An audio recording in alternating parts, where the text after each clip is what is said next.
അപ്പൊ നമ്മുടെ ഇന്നത്തെ റെസിപ്പി അവല് കൊണ്ട് ചെയ്തെടുക്കുന്ന നല്ലൊരു ടേസ്റ്റി ഹൽവയാണ്. ഇതിലേക്ക് 2 കപ്പ് അവൽ എടുത്തിട്ടുണ്ടെന്ന് വറുത്തെടുക്കുക. അപ്പൊ കപ്പളവ് എന്ന് പറയുമ്പോൾ നമ്മുടെ വീട്ടിലുള്ള സാധാരണ എണ്ണ സ്റ്റീൽ ഗ്ലാസോ കപ്പോ ഒക്കെ എടുത്താൽ മതി. ഇവിടെ മെഷറിംഗ് കപ്സ് തന്നെ വേണമെന്നില്ല.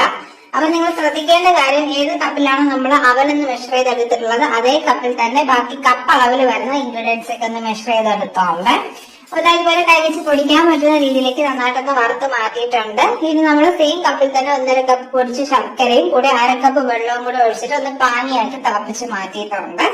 അപ്പൊ അവലൊന്ന് ചൂട് മാറിയതിനു ശേഷം മിക്സിയിൽ പൊടിച്ചെടുക്കുക. അതിലേക്ക് 2.5 കപ്പ് തേങ്ങാപ്പാലോട് ചേർത്തിട്ട് നല്ലപോലെ മിക്സ് ചെയ്തിട്ട് മിക്സിയിൽ ഒന്ന് അടിച്ചെടുക്കാം.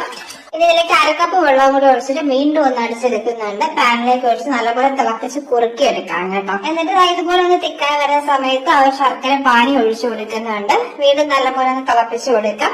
ഒന്ന് കുറുകി കിട്ടണം കേട്ടോ. നല്ലപോലെ ഒന്ന് തിക്കായി വീണ്ടും വരുന്ന സമയത്ത് ഇതിലേക്ക് 1.5 ടേബിൾ സ്പൂൺ നെയ്യ് കൂടി ചേർത്ത് കൊടുക്കുന്നുണ്ട്.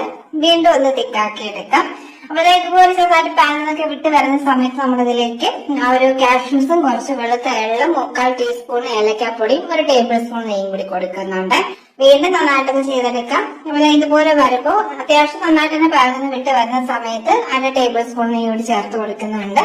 അപ്പൊ വീണ്ടും നമ്മൾ ഇതുപോലെ ഒന്ന് തിക്കാക്കി എടുക്കുന്നുണ്ട്. അപ്പൊ ഇതിന്റെ കറക്റ്റ് പരുവെന്ന് പറയുമ്പോൾ നമുക്ക് ഇതുപോലെ പാനിൽ നിന്ന് വിട്ട് കിട്ടണം. അതുപോലെ തന്നെ ആ ഒരു ഷേപ്പ് ഒന്ന് ഹോൾഡ് ചെയ്യാൻ പറ്റണം കേട്ടോ. അപ്പൊ നമ്മൾ നെയ്യ് നിറങ്ങിയ ഒരു പാത്രത്തിലേക്ക് ഒന്ന് മാറ്റിയിട്ടുണ്ട്.